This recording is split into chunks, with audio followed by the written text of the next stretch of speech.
আসসালামু আলাইকুম ওয়া বারাকাতুহু। শিক্ষার্থী বন্ধুরা এবং সম্মানিত অডিয়েন্স, প্রত্যেককে জানাই ড্রিম প্যারাডাইস টিচিং হোমের পক্ষ থেকে আন্তরিক অভিনন্দন ও শুভেচ্ছা। সবাই কেমন আছো? আশা করছি সবাই ভালো আছো।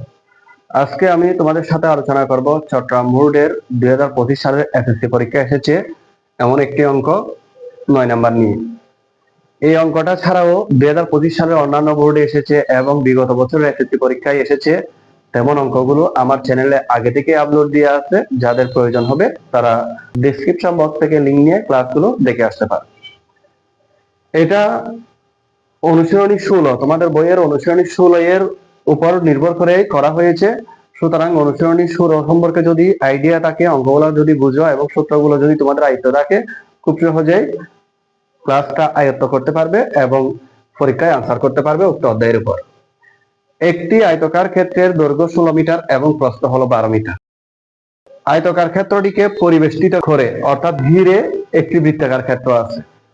ক নাম্বার, একটি সমবাহু ত্রিভুজের দৈর্ঘ্য 9 সেন্টিমিটার হলে এর ক্ষেত্রফল নির্ণয় করো।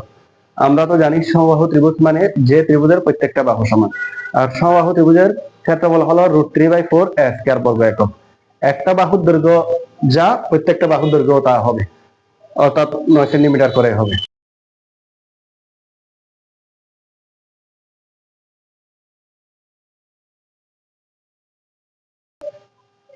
এখানে সমবাহু ত্রিভুজের প্রত্যেক বাহুর দৈর্ঘ্য ইকুয়াল টু 9 সেন্টিমিটার।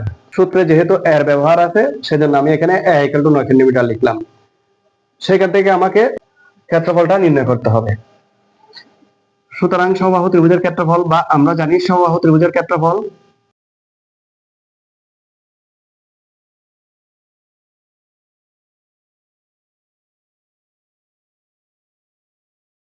√3/4 স্কয়ার বর্গ একক। √3 লিখলাম, নিচে 4, এর মান হলো 9। 9 স্কয়ারে 81 হয়,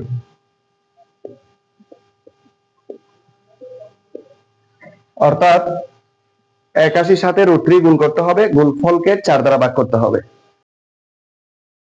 35.074 বর্গ সেন্টিমিটার হবে। যেহেতু ক্ষেত্রফল উল্লেখ আছে সেজন্য মিটার হলে বর্গ মিটার, আর সেন্টিমিটার থাকলে বর্গ সেন্টিমিটার হবে। কেমন? তো লিখে দিবে উত্তরটা। সুতরাং নির্ণেয় ত্রিভুজটির ক্ষেত্রফল 35.074 বর্গ সেন্টিমিটার। খ নাম্বার লেখা আছে বৃত্তাকার ক্ষেত্রের পরিধি নির্ণয় করো, অর্থাৎ উদ্দীপক থেকে বৃত্তাকার ক্ষেত্রটির পরিধি নির্ণয় করতে হবে। তো আমরা তো জানি পরিধি মানে হলো 2πr, অর্থাৎ সেখানে আর এর মান বের করা লাগবে। আর যেভাবে উদ্দীপকটা দেওয়া আছে সেখান থেকে আমি আর এর মানটা বের করতে পারবো।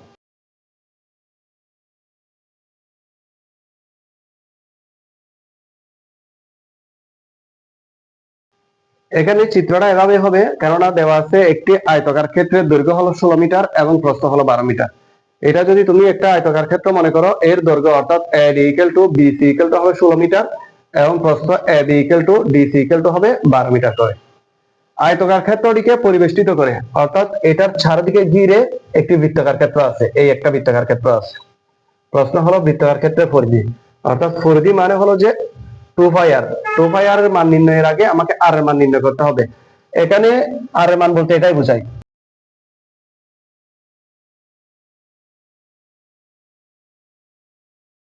অর্থাৎ এই এই অংশটা হলো আর এর মান। ওসি মানে হলো বৃত্তটার ব্যাসার্ধ, আবার এসি মানে হলো যে আয়তক্ষেত্রের কর্ণ। বুঝতে পেরেছ? এখানে আয়তক্ষেত্রের কর্ণ হলো বৃত্তটার ব্যাস, আর ব্যাস থেকে আমি ব্যাসার্ধ বের করতে পারবো, কেননা ব্যাসের অর্ধেক হলো ব্যাসার্ধ। সুতরাং আমাকে যেটার দিকে নজর রাখতে হবে সেটা হলো এসির মান নির্ণয় করতে হবে। এখন দৈর্ঘ্য দেওয়া আছে, প্রস্থ দেওয়া আছে।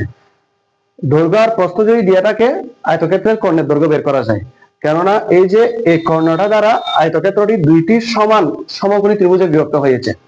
সুতরাং যে ত্রিভুজটার লম্ব হলো এবি আর ভূমি হলো বিসি, এবি আর বিসির মান যেহেতু দেওয়া আছে সেখান থেকে আমি এসির মান অর্থাৎ কর্ণের মান বের করতে পারবো।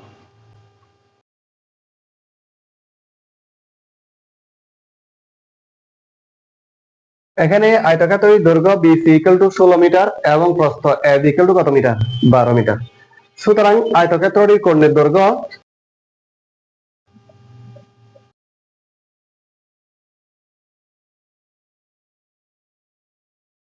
রুট দৈর্ঘ্য স্কয়ার প্লাস প্রস্থ স্কয়ার, যেখানে দৈর্ঘ্য মানে 16 অর্থাৎ 16 স্কয়ার আর প্রস্থ মানে 12 12 স্কয়ার হবে। 16 স্কয়ার 256, 12 স্কয়ার হয় 144, যোগ করলে হয় 400 আর 400 বর্গমূল হলো 20। অর্থাৎ আয়তক্ষেত্রের কর্ণের দৈর্ঘ্য হলো 20 মিটার এই কর্ণ। আবার খেয়াল করো, আয়তক্ষেত্রের কর্ণ মানে হলো যে বৃত্তটির ব্যাস। তাহলে বৃত্তের ব্যাস হবে কত মিটার? 20 মিটার। বৃত্তের ব্যাসকে 2r ধরা হয়, সেজন্য 2r ইকুয়াল টু কত লিখলাম? 20 মিটার লিখলাম। এখান থেকে তুমি চাইলে আর এর মান বের করতে পারো, তাহলে আর মানে 10 হবে আর কি।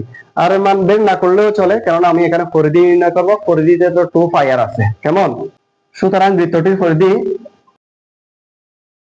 সমান 2 পাই আর।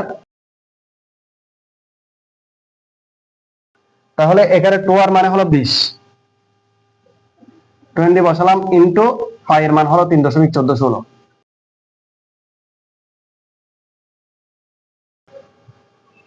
গুণ করলে হয় 62.832 মিটার প্রায়। অর্থাৎ আমরা বলতে পারি নির্ণেয় বৃত্তটির পরিধি হলো 62.832 মিটার। এটাই হবে খ নাম্বার প্রশ্নের উত্তর। এখন আমি গ নাম্বারটা নিয়ে আলোচনা করছি। এখানে লেখা আছে আয়তকার ক্ষেত্রটিকে এর বৃহত্তম বাহুর চতুর্দিকে ঘোরালে, যেটি আয়তকার ক্ষেত্র আছে সেটিকে যদি বৃহত্তম বাহু মানে এখানে দৈর্ঘ্য যদি চতুর্দিকে ঘোরানো হয়, যে ঘনবস্তুটি উৎপন্ন হয় তার সমগ্র তলের ক্ষেত্রফল এবং আয়তকার ক্ষেত্রের ক্ষেত্রফলের অনুপাত নির্ণয় করো।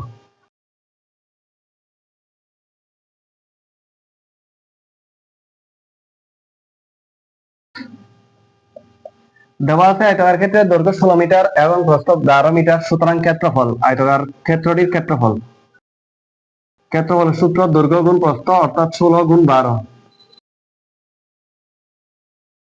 বর্গমিটার হবে। 16 আর 12 গুণ করলে হয় 192 বর্গমিটার। এখন আবার বলা আছে আয়তকার ক্ষেত্রটিকে এর বৃহত্তম বাহুর চতুর্দিকে ঘোরালে যে ঘনবস্তু উৎপন্ন হয়। এখানে যে ঘনবস্তুটা উৎপন্ন হবে সেটা হলো সমবৃত্তভূমিক সিলিন্ডার, কেননা সমবৃত্তভূমিক সিলিন্ডারও একটা ঘনবস্তু। কেমন?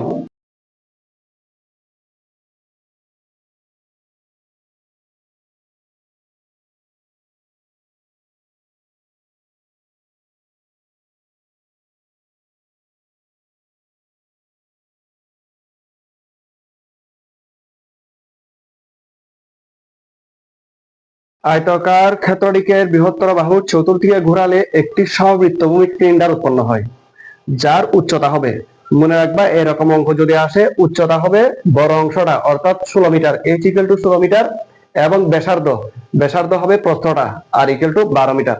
এক কথায় উচ্চতা হবে বড় অংশটা এবং ব্যাসার্ধ হবে ছোট অংশটা। সেখান থেকে সমগ্র তলের ক্ষেত্রফল নির্ণয় করতে হবে। সুতরাং সিলিন্ডারটির সমগ্র তলের ক্ষেত্রফল সমান 2 পাই আর ইন্টু আর প্লাস h।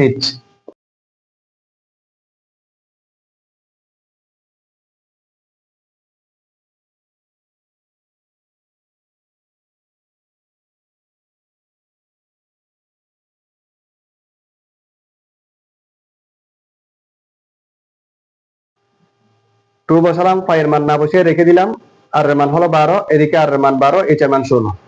এখন গুণ করলে পাওয়া যায় 672 পাই।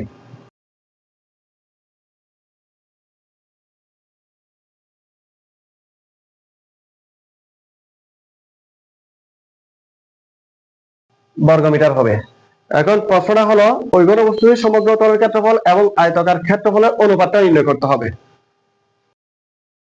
তাদের অনুপাত অর্থাৎ সমগ্র তলের ক্ষেত্রফল এবং আয়তাকার ক্ষেত্রের ক্ষেত্রফলের অনুপাত। সমগ্র তলের ক্ষেত্রফল ছিল 672 পাই ইস্টু, আর আয়তাকার ক্ষেত্রের ক্ষেত্রফল হলো 192। এখন যদি উভয় অনুপাতকে আমি 96 দ্বারা ভাগ করি, তাহলে এখানে হয় 7 পাই ইস্টু আর এখানে হয় 2। কেমন? অর্থাৎ তাদের ক্ষেত্রফলের অনুপাত হবে 75:2। এটাই হলো গ নাম্বার প্রশ্নের সমাধান। আশা করছি তোমরা বুঝতে পেরেছো। এরপরও ক্লাসটা কেমন লাগলো অবশ্যই কমেন্টসে জানাবে। আজকের ক্লাস এতটুকু পর্যন্ত থাকবে। দেখা হবে পরবর্তী অন্য কোনো বোর্ডের অন্য কোনো অঙ্ক নিয়ে। ততদিন পর্যন্ত ভালো থাকো, সুস্থ থাকো। আল্লাহ হাফেজ।